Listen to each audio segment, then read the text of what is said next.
Foot of perpendicular from point two line, या फिर equation of perpendicular भी हम फाइंड आउट कर सकते हैं। Image of a point in a line, suppose करो ये कोई लाइन है, ये आपकी लाइन है, ये वाली लाइन, ये पॉइंट है आपका 2, ये है आपका पॉइंट क्या है 0, ये है आपका पॉइंट है, ओके दिस वन, सपोज करो ये P है। अब ये परपेंडिकुलर खींचेंगे हम इस लाइन पे, तो ये जहाँ पर मिलेगा जी उसका क्या कहलाएगा, फुट ऑफ परपेंडिकुलर कहलाएगा। एम क्या है, फुट ऑफ परपेंडिकुलर है, हम इसको फाइंड आउट करना चाहते हैं। तो any point on this line, सबसे पहले हम क्या लिखेंगे, any point on this line, any point on line, इस लाइन पर कोई पॉइंट, ओके। तो ये क्या होगा एनी पॉइंट, इसको हम के इक्वल सपोज करेंगे, हर एक वैल्यू को के इक्वल सपोज करके एक्स की वैल्यू को फाइंड आउट करेंगे, तो ये -k-2 होगा। एक्स की वैल्यू क्या होगी -k-2, वाई की वैल्यू क्या होगी 3k+1, और जेड की वैल्यू क्या होगी -2k+3, ये जेड की वैल्यू हो जाएगी। तो any point on this line क्या आ गया -k-2, 3k+1 और -2k+3, ये any point on this line आ गया, ओके। अब PM इस लाइन पर क्या है, परपेंडिकुलर है, this PM is perpendicular to this line, तो हम PM के डायरेक्शन रेशो को फाइंड आउट करेंगे और लाइन के साथ परपेंडिकुलर की कंडीशन को लगाएंगे। तो direction ratio of PM, direction ratio of PM के डायरेक्शन रेशो, हम PM के डायरेक्शन रेशो को फाइंड आउट करेंगे। तो देखो डायरेक्शन रेशो कैसे फाइंड आउट करते हैं, जब दो पॉइंट दिए हो, हमें P भी दिया और M भी दिया, तो x2 - x1, y2 - y1 और z2 - z1 से हम डायरेक्शन रेशो को फाइंड आउट करते हैं। तो डायरेक्शन रेशो क्या हो जाएंगे -k-2 -0, 3k+1 -2, -2k+3 -7, ओके। तो this is -k-2, 3k-1 -2k-4, ये क्या हो गए उसके डायरेक्शन रेशो हो गए, किसके डायरेक्शन हो गए, इस PM लाइन के। अब PM is perpendicular to line, PM is perpendicular to line, PM कैसा है, लाइन पर परपेंडिकुलर है, तो परपेंडिकुलर की कंडीशन क्या होती है, A1A2 + B1V2 + C1C2 = 0 होती है परपेंडिकुलर की कंडीशन। तो फाइंड आउट किए लेते हैं, देखो -k-2 into -1 plus 3k-1 into A2 3 plus -2k-4 into -2 = क्या होगा 0 होगा। इससे हमें क्या मिलेगी, के की वैल्यू मिलेगी। जब हम इस इक्वेशन को सॉल्व करेंगे तो हमें क्या मिलेगी, के की वैल्यू मिलेगी। अब वो के की वैल्यू हम इस पॉइंट में पुट कर देंगे तो हमें क्या मिल जाएगा, फुट ऑफ परपेंडिकुलर का कोऑर्डिनेट मिल जाएगा, okay. So this is k+2, this is 9k-3, this is +4k+8 = 0, okay. 10 14 के हो जाएगा, कितना हो जाएगा ये 14 के हो गया, ओके। -1 और +7 = 0 हो गया ये। इससे हमें क्या पता चलता है, के की वैल्यू कितनी आ गई -1/2 आ गई, के की वैल्यू कितनी आ गई -1/2 आ गई, ओके अंडरस्टूड। अब के की वैल्यू को हम इस पॉइंट में पुट कर देंगे तो हमें फुट ऑफ परपेंडिकुलर मिल जाएगा। Foot of perpendicular, foot of perpendicular क्या हो जाएगा, देखो के कितना निकला आपका -1/2, तो ये हो जाएगा आपका 1/2 -2 हेयर -3/2 +1 एंड दिस इज 1 + 3। के की जो वैल्यू -1/2 निकली वो हमने कहाँ पुट की, इस पॉइंट में पुट की, ओके। सो दिस इज ये पॉइंट आपका हो जाएगा, क्या हो जाएगा, इसको जब हम सिंप्लीफाई करेंगे तो -3/2 आएगा। इसको हम सिंप्लीफाई करेंगे तो -1/2 आएगा, कॉमा 4। ये आपका क्या हो जाएगा, फुट ऑफ परपेंडिकुलर होगा। Now foot equation of perpendicular find out करना है, तो हमें m की वैल्यू क्या मिल गई, m की वैल्यू मिल गई -3/2 -1/2 और 4 मिल गई। इन दो लाइन पॉइंट से पास होने वाली लाइन का हम इक्वेशन को फाइंड आउट करेंगे तो हमें क्या मिलेगा, equation of foot of perpendicular मिलेगा, P से और M से। P पहले से दिया हुआ था, M हमें अभी हमने फाइंड आउट किया है फुट ऑफ परपेंडिकुलर। तो equation of foot of perpendicular यदि आपसे वो पूछता है एग्जाम में तो आपको PM का इक्वेशन निकालना है। पहले फुट ऑफ परपेंडिकुलर तो फाइंड आउट करना ही पड़ेगा और उसके बाद फिर इस P और M से पास होने वाली लाइन के इक्वेशन को फाइंड आउट करना पड़ेगा।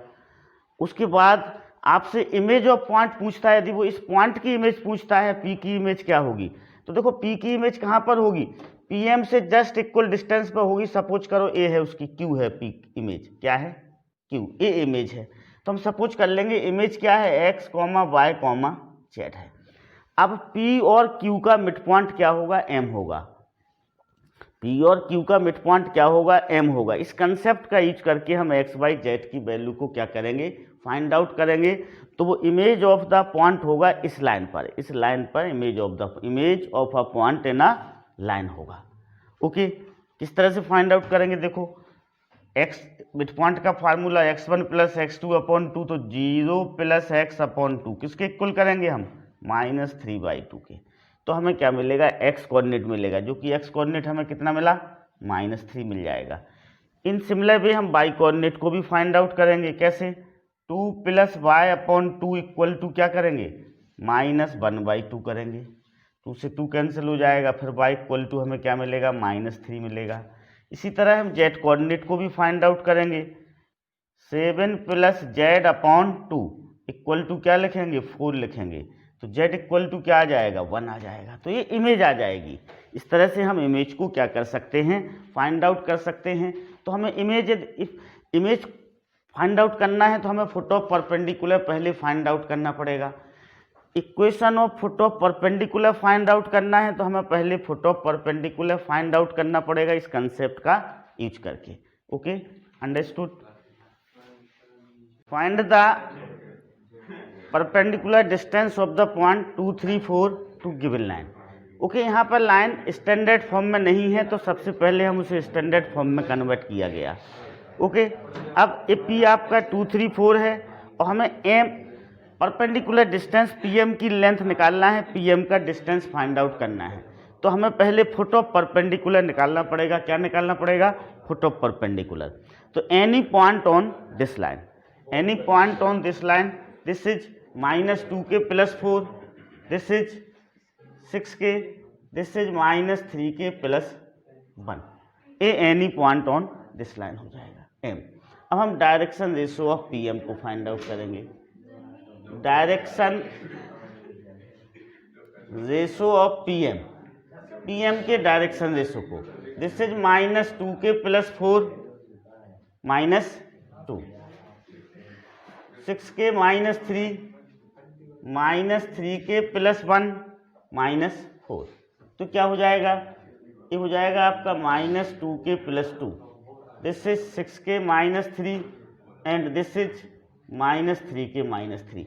ये हमें डायरेक्शन रेशो किसके मिल गए, PM के मिल गए। लाइन के डायरेक्शन रेशो -2, 6 और -3 हैं। अब PM is perpendicular to line, PM कैसा है, लाइन पर परपेंडिकुलर है। तो परपेंडिकुलर की कंडीशन का यूज होगा, this is -2k + 2 into -2 plus 6k -3 into 6 plus -3k -3 into -3 equal to क्या होगा, 0 होगा। So this is 4k -4 plus 36k -18 plus 9k plus 9 equal to 0। ये लाइन का क्या हो जाएगा, मतलब इसको हम सिंप्लीफाई करके वैल्यू निकाल लेंगे तो 49k होगा। ओके, दिस इज ये हो जाएगा अपना -22, ये -8 बचेगा, ये -9 में -13 हो जाएगा, ठीक ना। -18 में से +9 करेंगे तो -9 आएगा, इसमें -4 को ऐड करेंगे तो -13। तो k की वैल्यू कितनी आ गई? 13/49 आ गई। अब हम k की वैल्यू को इस m वाले पॉइंट में पुट करके m के कोऑर्डिनेट को क्या कर सकते हैं? फाइंड आउट कर सकते हैं। तो m इक्वल टू, देखो m इक्वल टू होगा -2 इंटू 13/49, 6 इंटू 13/49 एंड -3 इंटू 13/49 +1।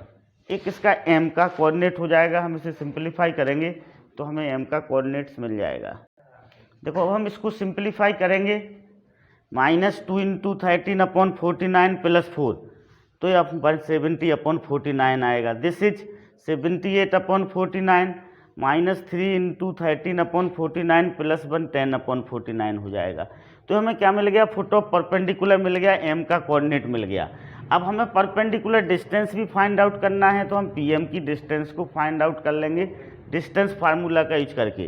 तो this mp equal to x2 - x1 का whole square plus y2 - y1 का whole square plus z2 - z1 का होल स्क्वायर। इसको हम सिंप्लीफाई करेंगे तो 3√101/7 यूनिट क्या हो जाएगा? हमारा परपेंडिकुलर डिस्टेंस हो जाएगा from the point two the line upon -11। Okay, vector form से लाइन को हमने किस में कन्वर्ट कर लिया? कार्टेशियन फॉर्म में कन्वर्ट कर लिया। अब हम इमेज को फाइंड आउट करेंगे। इमेज को फाइंड आउट करने के लिए हमें सबसे पहले क्या निकालना पड़ेगा? फुट ऑफ परपेंडिकुलर को फाइंड आउट करना पड़ेगा। सपोज करो ये लाइन है आपकी, this is the line.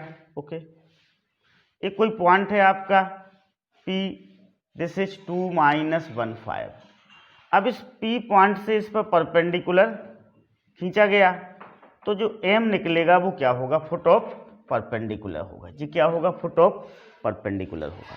Okay, तो any point on this line, हम सबसे पहले any point on this line find out करते हैं। Okay, any point on this line, any point on line. so this is 10k + 11 -4k -2 and -11k -8, ये आ जाएगा आपका any point on this line. Okay, understood. अब जी m का coordinates आ गया। अब p और m कैसे हैं? आपस में परपेंडिकुलर हैं। तो सबसे पहले हम अभी pm का डायरेक्शन रेशो फाइंड आउट करेंगे। तो direction ratio of pm, this is 10k + 11 -2, -4k -2 -1, तो +1 हो जाएगा। ओके, एंड -11k -8 -5, ये डायरेक्शन रेशो हो गए। तो ये सिंप्लीफाई करेंगे तो this is 10k + 9, this is -4k -1 and this is -11k -13, -11k -13, ये डायरेक्शन रेशो हो गए किसके? pm के। अब देखो pm किस पर परपेंडिकुलर है? pm is perpendicular to line, pm line पर परपेंडिकुलर है, तो परपेंडिकुलर की कंडीशन को क्या करेगा? फॉलो करेगा। ओके, तो हम परपेंडिकुलर की कंडीशन अप्लाई करते हैं इसमें। a1 × a2 + b1 × b2 + c1 × c2 = 0। तो this is 10k + 9 × 10 plus -4k -1 × -4 plus -11k -13 × -11 equal to क्या होगा? 0 होगा। अब हम इसे सिंप्लीफाई करते हैं, ठीक ना।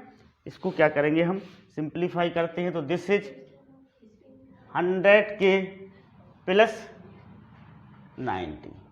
This one is 16k plus 4. This one is 121k plus क्या होगा 143 इक्वल टू 0 हो गया। कितना हो गया 143 इक्वल टू 0। हम अब इसे सिंप्लीफाई करेंगे।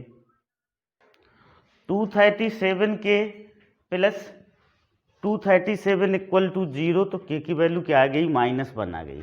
अब हम जो k की वैल्यू इस पॉइंट में पुट करेंगे इसमें, तो हमें m का कोऑर्डिनेट्स मिल जाएगा। किसका कोऑर्डिनेट्स मिल जाएगा m का। तो m का जो कोऑर्डिनेट्स होगा इसमें हम पुट करेंगे -1, 10 into -1 plus 11, -4 into -1 plus 2, -11 into -1 -8। तो ये कितना हो जाएगा, ये हो जाएगा आपका this m become this is 1 हो जाएगा। ये क्या हो जाएगा 1, ये -4। Okay, so this is 1, 2, 3। हमें फुट ऑफ परपेंडिकुलर क्या मिल गया 1, 2, 3 मिल गया। अब हमें इमेज फाइंड आउट करना है, तो जो इमेज होगा वो P यहाँ पर आएगा। सपोज करो ये मिरर है, तो P का इमेज क्या होगा, जो PM की डिस्टेंस होगी वही MQ की डिस्टेंस होगी। तो P और Q का मिड पॉइंट क्या होगा M होगा। इस कंसेप्ट का यूज करके हम foot of perpendicular this is x plus 2 upon 2 equal to क्या होगा 1 होगा। x plus 2 upon 2 equal to 1। इससे x की वैल्यू क्या मिल जाएगी 0 मिल जाएगी। फिर -1 plus y upon 2 equal to क्या होगा 2 होगा। -1 plus y upon 2 equal to 2 होगा। तो इससे हमें y की वैल्यू कितनी मिलेगी, y की वैल्यू इससे हमें 5 मिल जाएगी। कितनी मिल जाएगी y की वैल्यू 5 मिल जाएगी। अब हम z की वैल्यू को यहाँ पर फाइंड आउट किए लेते हैं, ठीक है ना। देखो 5 plus z upon 2 equal to क्या होगा 3 होगा। तो 5 प्लस z इक्वल टू 6 और z इक्वल टू क्या आ जाएगा 1 आ जाएगा। तो अपना जो इमेज आ जाएगा q का जो कोऑर्डिनेट होगा x कितना निकला अपना 0 निकला। तो q का जो कोऑर्डिनेट होगा वो 0, y की वैल्यू कितनी निकली 5, 1। ये क्या हो जाएगा इमेज हो जाएगा 2, -1, 5 का दी हुई लाइन पर। Okay, understood.